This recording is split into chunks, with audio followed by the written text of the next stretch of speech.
Mètre après mètre, voilà comment le littoral anglais disparaît. À Emsby, sur la côte est du pays, la mer et les vents engloutissent chaque année plusieurs mètres de terrain. D'ici, Kevin Jordan contemplait encore il y a peu la maison où il se voyait vieillir. Elle était au fond là-bas.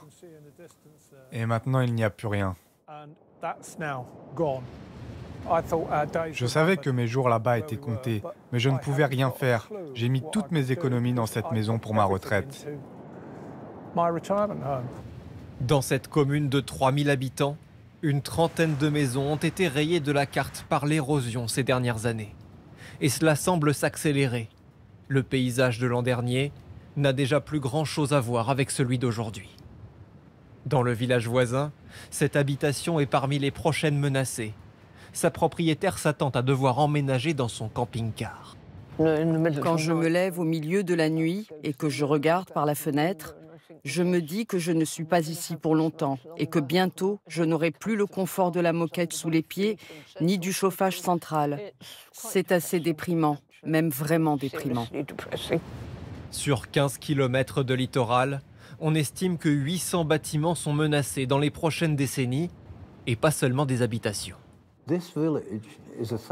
Ce village a 1000 ans d'existence au moins, et 18 immeubles classés. Les prochaines constructions menacées sont l'église romane, le pub du XVIe siècle et le phare. Le plus dur pour ces habitants de l'Est de l'Angleterre est encore de devoir assister impuissants à l'œuvre de la nature. Alors effectivement, c'est assez impressionnant.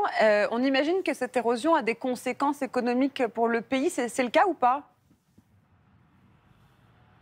Oui, l'érosion coûte plusieurs milliards chaque année, non seulement pour les bâtiments qui sont détruits ou menacés, mais aussi il y a l'impact sur le secteur du tourisme. Parce que dans l'est du pays, par exemple, les plages aujourd'hui sont très étroites, le sable y est toujours mouillé, elles n'ont plus rien à voir avec ce qu'elles étaient encore il y a quelques années quand elles attiraient des hordes de touristes. Et donc ça crée des stations balnéaires fantômes avec des campings, des hôtels, des restaurants, des foires qui se vident de leurs clients saison après saison.